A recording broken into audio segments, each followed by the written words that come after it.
en este lugar.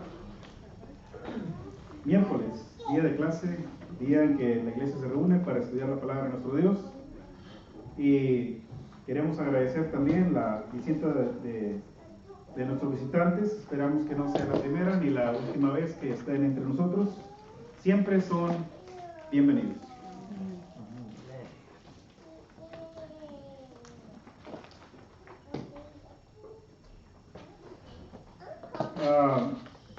¿Qué es la carta que estamos estudiando, hermanos? Carta a los Filipenses. ¿Quién es el autor de esta carta? El apóstol Pablo. ¿Escrita en qué año? De 50 al 52. En ese año se establece. Okay, Pero la carta se escribe. Exacto, se escribe en el 60 al 62. So, ¿tiene aproximadamente la iglesia establecida ahí cuánto? 10 años, 12 años, ¿verdad? Muy joven la iglesia, pero muy bien establecida, muy bien edificada, principios muy bien plantados. Los hermanos, con mucha seriedad y con mucho celo, tomaron en seriedad las cosas del Señor y después de su bautismo comenzaron a crecer y a crecer y a crecer, tanto que en este poco tiempo logran su organización bíblica. Es decir, hermanos, llegaron a tener ancianos y diáconos. Cuando Pablo escribe esta carta, Pablo se dirige a los obispos y diáconos que había ahí en Filipos. Una congregación muy joven, pero muy madura, muy desarrollada. Lograron, hermanos, su madurez espiritual en muy corto tiempo. Una iglesia, hermanos, digna de imitar. Decíamos, hermanos, que en nuestros tiempos tenemos congregaciones que tienen 40 años establecidas y todavía no se les ven ni siquiera señas de un día tener ancianos y diáconos. Hay problemas dentro de la congregación, no hay amor, no hay unidad. Se plantea un proyecto y nadie apoya, y problemas como esos. Y esto es algo muy triste, hermanos, porque dentro del pueblo de Dios, si algo debe haber es amor y unidad. Así que cuando se plantea un proyecto, la iglesia debe decir amén. Vamos a dar adelante, vamos a darle. Que se va a invertir mucho dinero y que a lo mejor no vamos a terminar y que vamos a darle. Dios está con nosotros. Nada más vamos a orar, vamos a unirnos y todo va a salir bien. Hermanos, y cuando el proyecto se inicia, Dios está trabajando en nosotros y todo se logra, hermanos. El apóstol Pablo, cuando escribe esta carta, también se ve muy contento porque es una iglesia que él lleva en su corazón. La amaba en gran manera. Ellos se encargaron, hermanos, de estar al pendiente de él, no solamente en lo espiritual, sino también en lo económico. Ellos le apoyaron económicamente al apóstol Pablo, sabiendo Pablo perfectamente, cuando llegó allí a Filipos, quiénes fueron los primeros cristianos, a qué se dedicaban, qué trabajos tenían. Y aún así, hermanos, aunque eran hermanos que no eran monetariamente, estaban bien económicamente, ellos de su esfuerzo les mandaban la ayudita económica para que él siguiera predicando el evangelio. Pablo valora mucho eso, pero lejos, hermanos, de valorar eso, a él le preocupa cómo está la iglesia, su condición espiritual. Y cuando Pablo envía esta carta, hermanos, él se da cuenta, porque Epafrodito fue quien llevaba la ayuda económica hasta donde estaba Pablo, y él se da cuenta por él acerca de cómo está la iglesia ahí en Filipos. Se está desarrollando, está creciendo, están haciendo el trabajo que les toca por hacer. Y Pablo se escribe y les va a decir, hermanos, que esto es lo que a él verdaderamente le llena de gozo. Está en la cárcel en estos momentos, está escribiendo la carta desde la cárcel, pero a él le satisface, le llena de gozo saber que la iglesia se está desarrollando. Y cómo no, ¿verdad? ¿Cómo no?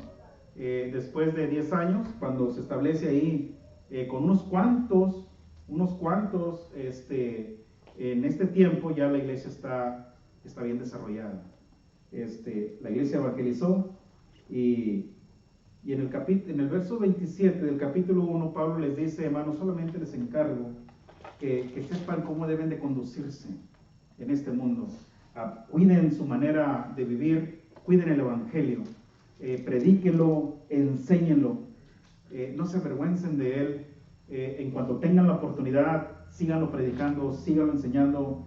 Y luego les va a decir, hermanos, porque para mí vivir es Cristo y el morir es ganancia.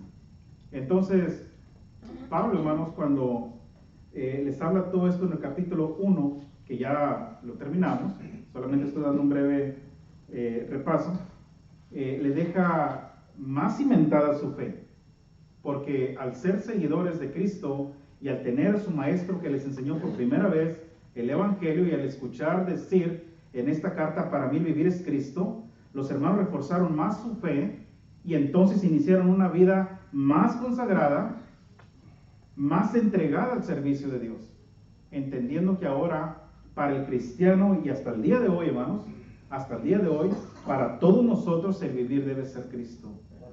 Y el morir, hermanos, debe ser ganancia. Porque el cristiano que muere haciendo el trabajo de Dios es un cristiano que está asegurado, es un cristiano, hermanos, que va a descansar directamente en el seno de Abraham y esperar la segunda venida de Cristo para después entrar a las moradas eternas al lado de nuestro Padre Celestial. Y esto es algo bastante, hermanos, importante para considerar la iglesia de los filipenses, la dignidad del cristiano en su andar. Capítulo 2. Carta a los Filipenses, capítulo 2. Vamos a leer, hermanos, solamente verso 1 y verso 2. Por tanto, si hay alguna consolación en Cristo, si algún consuelo de amor, si alguna comunión del Espíritu, si algún afecto entrañable, si alguna misericordia, completad mi gozo, sintiendo lo mismo, teniendo el mismo amor, unánime, sintiendo una misma cosa. Gracias, hermano. El apóstol Pablo, hermanos, después de decirle a la iglesia ahí en Filipo el gran amor que tiene para con ellos, y después de decirles que el que empezó en ellos la buena obra la habrá de perfeccionar hasta el día de Jesucristo, lo cual habla de todo un proceso de vida, habla de un estilo de vida, el cual ellos día con día se deben de esforzar, sabiendo que no están solos, sabiendo que el que comenzó en ellos la buena obra la habrá de perfeccionar. Es decir, hermanos, habrán de madurar y habrán de ser cristianos genuinos, puros, íntegros. Y en otras ocasiones lo he hablado, ¿verdad? En muchas ocasiones. El cristianismo, hermanos, o la iglesia aquí en la tierra, no es otra cosa más que un pedacito de cielo. Somos un reino espiritual. Hemos muerto al pecado, hemos nacido de nuevo. Y lo que hacemos nosotros como iglesia es practicar la manera en cómo vamos a vivir en el cielo. Por eso es verdaderamente importante el amor entre nosotros y la unidad. ¿Por qué Dios exige tanto esto? Porque entre más practiquemos el amor y la unidad y nos veamos como hermanos, no sintiéndonos más que otros, y ahorita lo vamos a ver, hermanos, esta es la manera en que nos va a dar la entrada al cielo. De otra manera no vamos a entrar. Si yo me voy a morir y me voy a ir de este mundo enemistado con mi hermano Jaime, eso me va a estorbar a mí para poder entrar en la eternidad. Por eso Dios dice, si tienes algo contra tu hermano, deja ahí tu ofrenda y ve, ponte a cuentas con él primero, y después ven y toma tu ofrenda y ofrécela. A Dios le interesa mucho más que estemos en orden, que estemos en paz, todos, hermanos, que le traigamos ofrenda.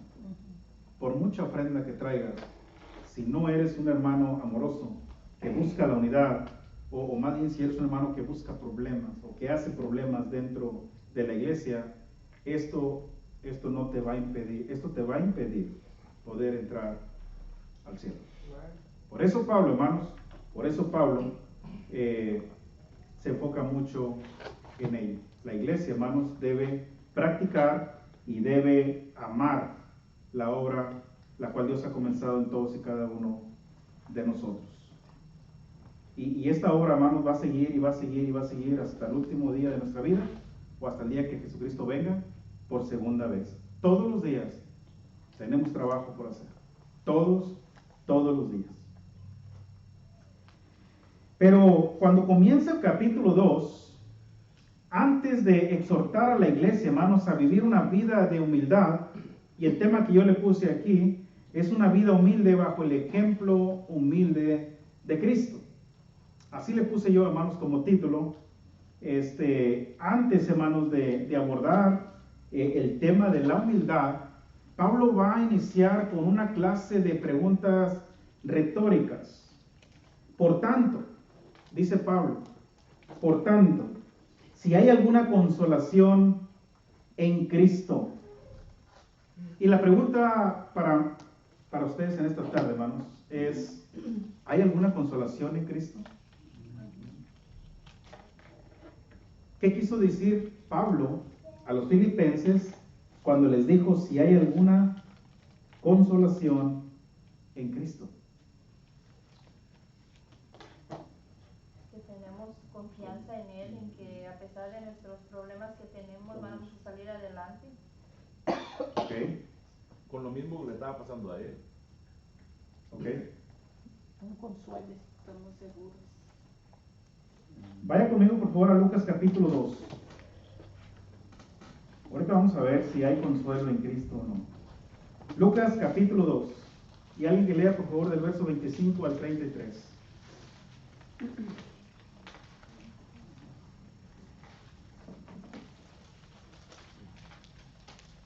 Y he aquí, había en Jerusalén un hombre llamado Simeón, y este hombre, justo y piadoso, esperaba la consolación de Israel, y el Espíritu Santo estaba sobre él. Y le había sido revelado por el Espíritu Santo que no vería la muerte antes de viese al ungido del Señor. Y movido por el Espíritu, vino al templo, y cuando los padres del niño Jesús lo trajeron al templo para hacer por él conforme al rito de la ley, él le tomó en sus brazos y bendijo a Dios diciendo: Ahora, Señor, despides a tu siervo en paz conforme a tu palabra, porque han visto mis ojos tu salvación, la cual has preparado en presencia de todos los pueblos, luz para revelación a los gentiles y gloria de tu pueblo Israel. Y José y su madre estaban maravillados de todo lo que se decía de él. Hasta ahí, hermanos. ¿Entendieron la lectura, hermanos? ¿O lo leemos de nuevo? ¿Sí, no? Se trata, esta persona le está dando gracias a Dios porque le dejó vivir muchos años para poder, le permitió ver a Cristo cuando nació.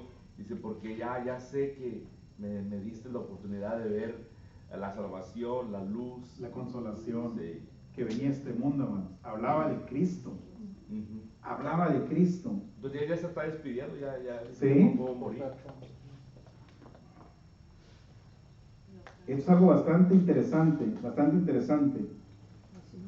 Y sus padres, José y María, estaban maravillados de todo lo que se decía de él. María sabía, ¿verdad? Y también José. ¿Quién era a quien traban ahí por hijo? Y era algo bastante especial. Y Simeón dice, ahora ya me puedes despedir. Ahora ya, como diciendo, ya recógeme a la hora que tú quieras. He visto la consolación y he visto la salvación con mis propios ojos. Y estaba viendo al niño. Era Jesucristo, hermanos, que venía a este mundo y venía a traer consuelo. El apóstol Pablo también, hermanos, ahí en la segunda carta de los Corintios, en el capítulo 1 y verso 5, ¿qué dice? Segunda carta a los Corintios, capítulo 1 y verso 5. Porque de la manera que abundan en nosotros las aflicciones de Cristo, ¿es primera o segunda? ¿Está bien? ¿Está bien? Así abunden también por el mismo Cristo nuestra consolación. Gracias, hermano. Pablo dice, porque de la manera que abundan en nosotros las aflicciones de Cristo, así abunda también por el mismo Cristo nuestra consolación. Hermanos, y Pablo está siendo atribulado. Pablo está, y siempre fue un hombre que sufrió mucha tribulación, muchas angustias, cárceles, azotes, lo golpeaban, lo azotaban. Y Pablo dice, pero Cristo es nuestra consolación. Cristo nos consuela en cada momento de nuestras vidas. Segunda carta a los Tesalonicenses, capítulo 2 y verso 16. Segunda a los Tesalonicenses, capítulo 2 y versículo 16. Y el mismo Jesucristo, Señor nuestro, y Dios nuestro Padre, el cual nos amó y nos dio consolación eterna y buena esperanza para gracia. Y nos dio consolación eterna. O sea, no es un consuelo temporal. No es un consuelo que te lo digo ahorita o nomás por este mes, a que te sientas más o menos y ya. Es un consuelo eterno. Nos consuela siempre, hermanos.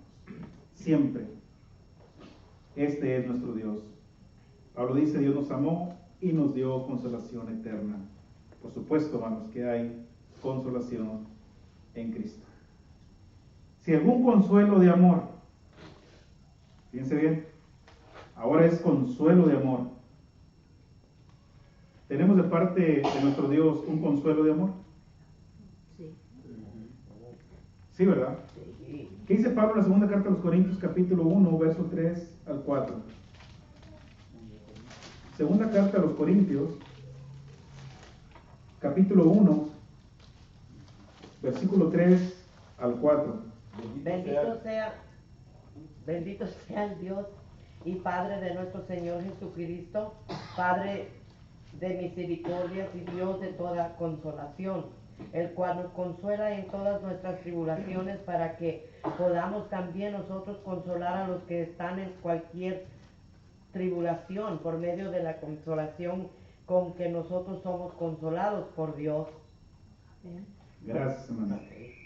El cual nos consuela, ¿verdad? Yes.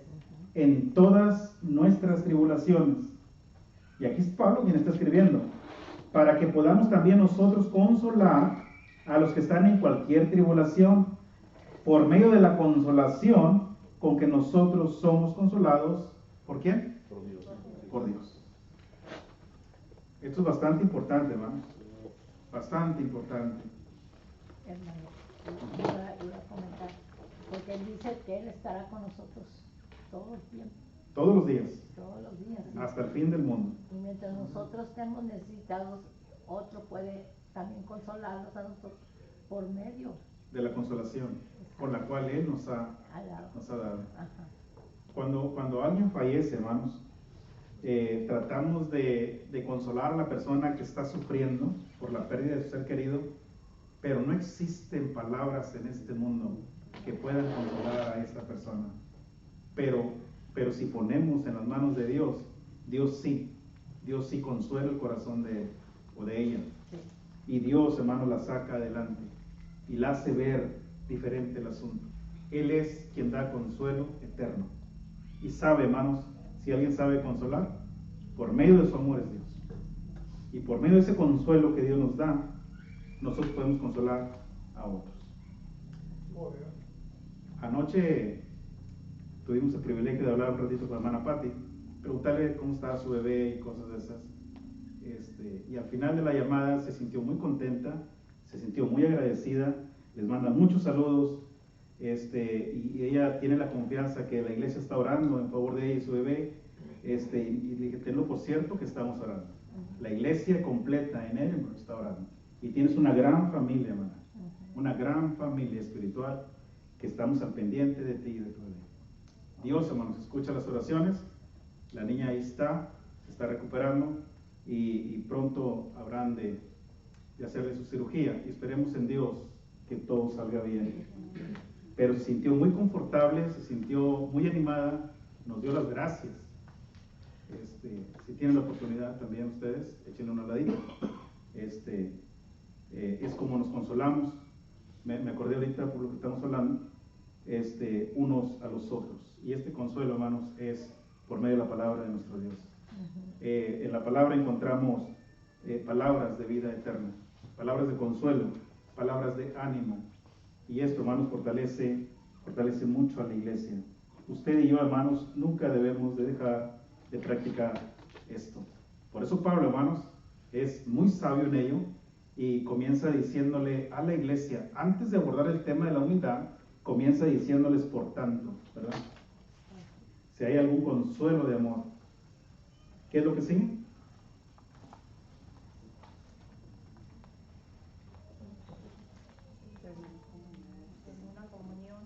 Si alguna comunión del Espíritu. ¿Qué significa, hermanos, tener comunión con el Espíritu?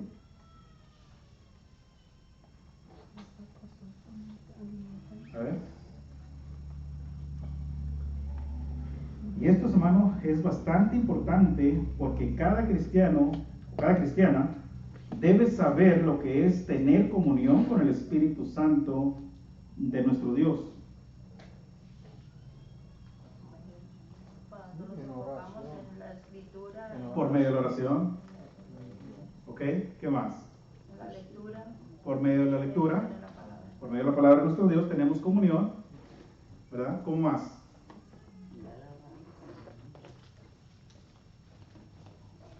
Cuando nosotros, hermanos, dejamos de orar, se pierde la comunicación. Por eso nunca debemos de dejar de orar.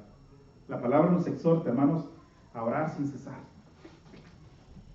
Todo el tiempo, hermanos, debemos estar en comunicación con nuestro Padre. Todo el tiempo. Tenemos comunicación, hermanos, con el Padre por medio de su Espíritu y tenemos comunión. Tenemos comunión con el Espíritu. Pablo, hermanos, se enfoca en ello y le dice a la iglesia, por tanto, por todo lo que dijo en el capítulo 1. Ahora, hermanos, si hay alguna consolación en Cristo, si algún consuelo de amor, si alguna comunión del Espíritu, ¿qué más sigue? Si algún afecto entrañable. ¿Qué es tener afecto entrañable?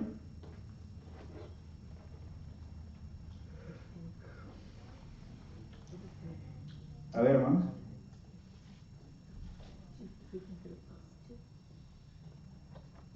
Amor hacia los otros, hermano. Perfecto. Entrañable, uno al otro. ¿Qué dice Filipenses capítulo 1 y verso 8? Porque Dios me es testigo de cómo os amó a todos vosotros con el entrañable amor de Cristo Jesús. Gracias, hermano. Pablo les amaba, hermanos, con el entrañable amor de Jesucristo. Es un llamado, hermanos, a amar con profundidad. Pero también, hermanos, es un llamado a ser compasivos, misericordiosos y tener una actitud, hermanos, de servicio hacia los demás. Amar, hermanos, con profundidad, con pasión y con ternura. No solo, hermanos, con la voluntad, sino también, hermanos, con el corazón. Y vivir en unidad y en servicio mutuo. Porque Pablo, hermanos, amaba a la iglesia y la iglesia amaba a Pablo. Nunca debemos de perder este enfoque, ¿verdad? Que la carta es especialmente para la iglesia en Filipos. Nos está sirviendo a nosotros, ¿verdad? Cómo debemos amarnos los unos a los otros con el entrañable amor de Jesucristo. Un amor, hermanos, intenso, profundo, y debe ser mutuo, los unos para con los otros. Discúlpenme, hermanos, que en veces batallo porque no miro bien todavía y no quiero usar los lentes de momento porque me duele la cabeza cuando me pongo, pero todavía veo borrosas las letras, pero ya las logro ver. Colosenses capítulo 3 y verso 12. Quien lo tenga, por favor, déle lectura. Vestidos pues como escogidos de Dios, santos y amados de entrañable misericordia, de benignidad, de humildad, de mansedumbre y de paciencia. Gracias, hermano.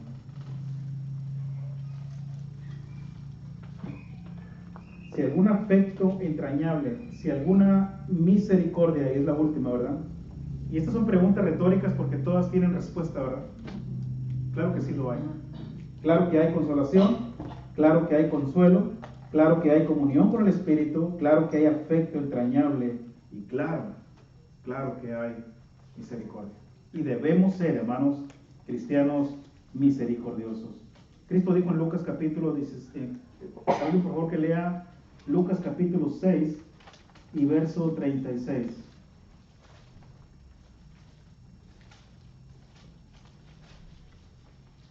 Sed pues misericordiosos, como también vuestro Padre es misericordioso.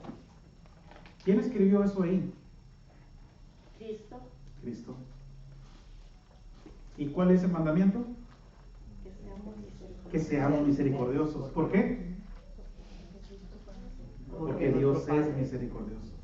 Nuestro Padre es un Dios misericordioso, es un Dios de toda misericordia, de compasión, de amor, de paciencia. Y el cristiano debe ser misericordioso, debe usar misericordia. ¿Y es mandamiento, hermano? Y es mandamiento, Padre. En Mateo capítulo 5 y verso 7, ¿qué dice?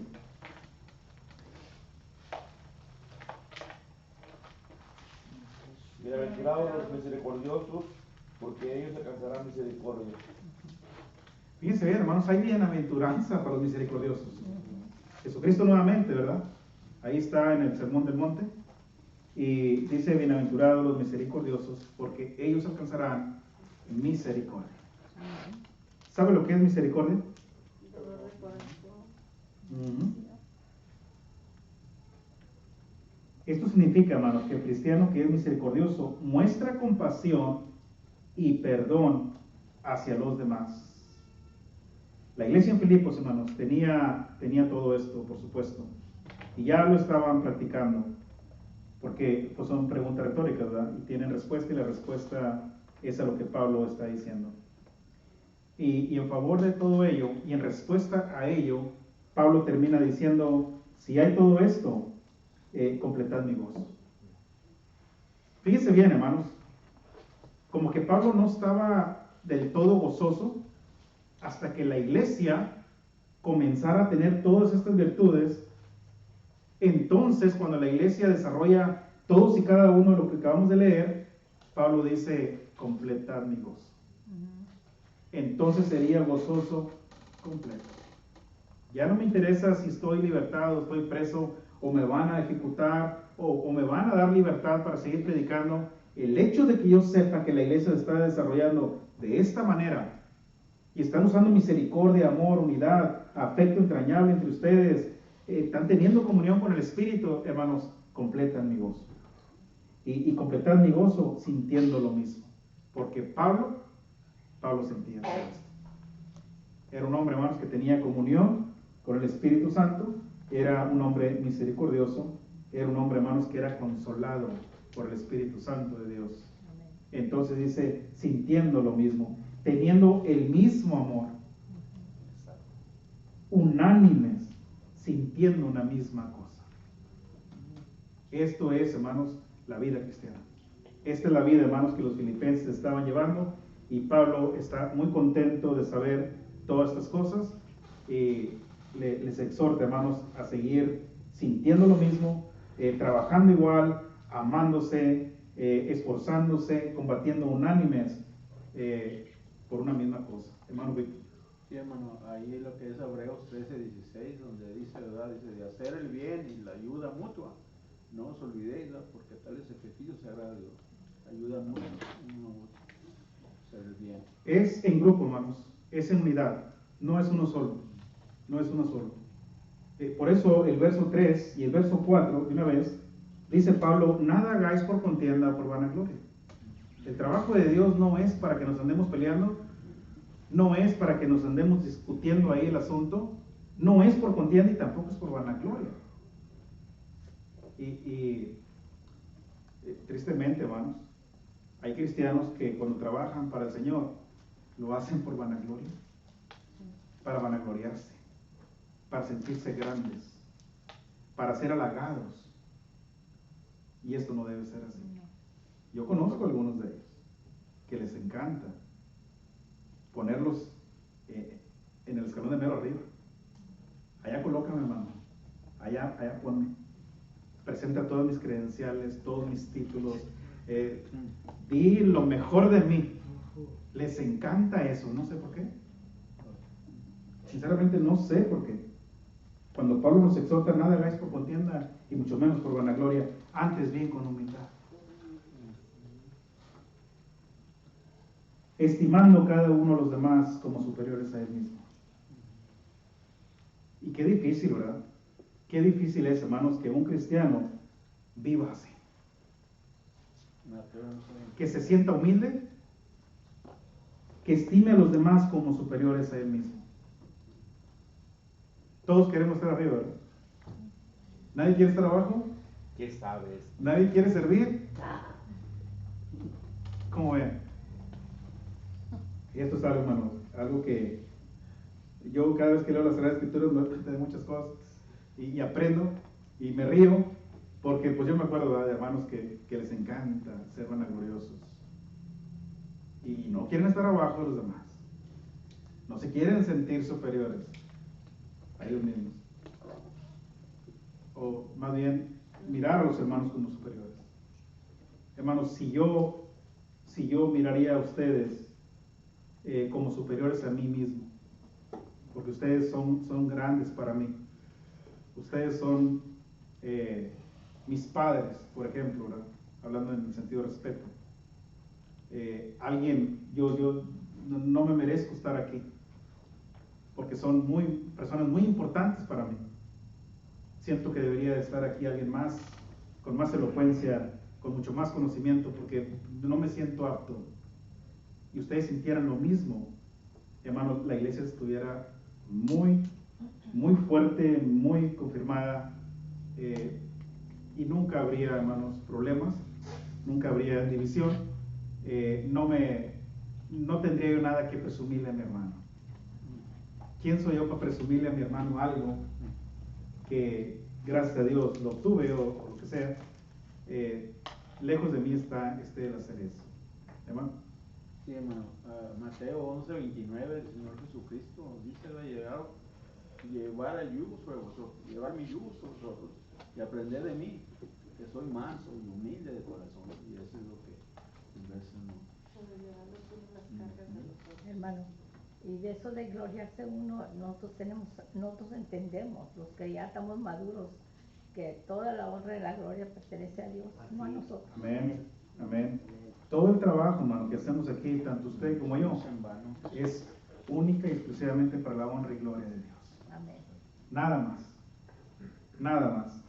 Porque Hermano, queremos honrar y glorificar su nombre. hermano, permiso. ¿Sí, hermano? También acuérdese de Jesucristo cuando les dijo a los escribas y fariseos que gustaban de estar en las primeras bancas, orar en el público para que todos los vieran. Eso me recuerda lo que está diciendo usted, que sí es cierto eso, no es mentira. Jesucristo, ¿qué decía? No van a decir nada. Sí. No van a decir quién lo sanó. No, hombre, ¿qué van a decir de mí? No, de que menos sepa, ¿no? Que no se sepa. Por favor, no digan quién fui yo. Vayan y preséntense y hagan lo que tienen que hacer, pero no digan quién les sanó. Y se iba, cuando la gente venía tras él, trataba de huir. Y cuando Pilato le dijo: ¿eres tú el rey? Tú lo dices. Qué humildad la del Señor, hermanos. Y ya vamos a entrar al tema de la humildad. Qué humildad la del Señor. Nos vamos a dar cuenta, hermanos, que el Hijo de Dios, el Rey de Reyes, el soberano de toda la tierra y de todos los siglos y de todas las edades. Apocalipsis dice que no hubo ni un ángel siquiera digno de abrir el libro, ni siquiera verlo. No se encontró a nadie, hermanos. ¿Saben quién fue el único que lo pudo abrir? Cristo, el Cordero de Dios, el hombre más humilde, el que entregó su vida en rescate por muchos. Y verdaderamente vivió como siervo, porque él vino a servir. Vino a servir, vino a humillarse, vivió una vida muy humilde. No fue una persona que anduviera diciendo: yo soy el Hijo de Dios, yo tengo el poder hasta para resucitarte si quiero ahorita. Y él muchas veces lo demostró, ¿verdad? Como lavarle los pies a los apóstoles, o sea, se bajó hasta. Los ciegos venían y le decían: Señor, sálvame. ¿Quieres que te sane? Sí, bueno, le sanaba. El paralítico estaba en el estanque de Siloé, ¿verdad? Dice, pues cuando me levanto, pues me gana. El Señor le sanó. Pero nunca llegó diciéndole, yo tengo el poder para hacerte levantar de ahí. No fue así. Está como la mujer que le tocó el manto nomás con esto. Salió poder de mí, ¿verdad? Dijo. Vamos a entrar, hermanos, para ver la humildad del Señor Jesucristo. El tiempo se terminó, pero el domingo por la mañana, si Dios permite, estaremos iniciando. Dice el verso 4, hermanos, ya para terminar, no mirando cada uno por lo suyo propio, sino cada cual por los de los otros. Igualito a nosotros, ¿verdad? No miramos por nosotros, vemos por los demás. Yo me quedo sin comer porque, hermano Alejandro, hay que guardarle el plato, porque está en junta. Hay que guardarle su cenita con postre y todo. Así, ¿verdad? Salemos y nada. Gracias a Dios que no quedó nada. Que todos se fueron bien cenados. Y cuando nos damos cuenta de eso, nos da un gusto tremendo, hermano. Ahí andamos roñendo galletitas y lo que sobró ahí. Pero con eso nos sentimos contentos.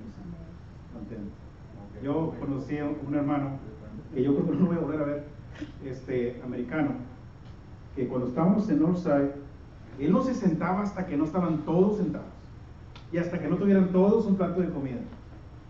Siéntate, hermano, come, espérate, ahorita todavía no, entregando servilletas y qué te falta y qué te trae. Siempre lo hacía este hombre. Era rara la vez que lo miraba sentado comiendo, siempre viendo que no le faltara a nadie nada. Y me acuerdo de este texto, no mirando cada uno por lo suyo propio, sino cada cual también por los de los otros. Ay, no quiere comer de aquí en adelante, ¿verdad? Hasta que no sabemos ancianos. No, ustedes nomás aguárdenos un ratito, ¿verdad? No nos dejen sin nada, se siente feo. Bueno, Hasta el café está frío, ¿ves? hermano, ya había dicho el hermano que cambiaran las juntas. Sí. Yo no voy a quedarme, hermano. No es culpa de No ustedes. puedo vivir con ustedes. Ya lo había dicho yo.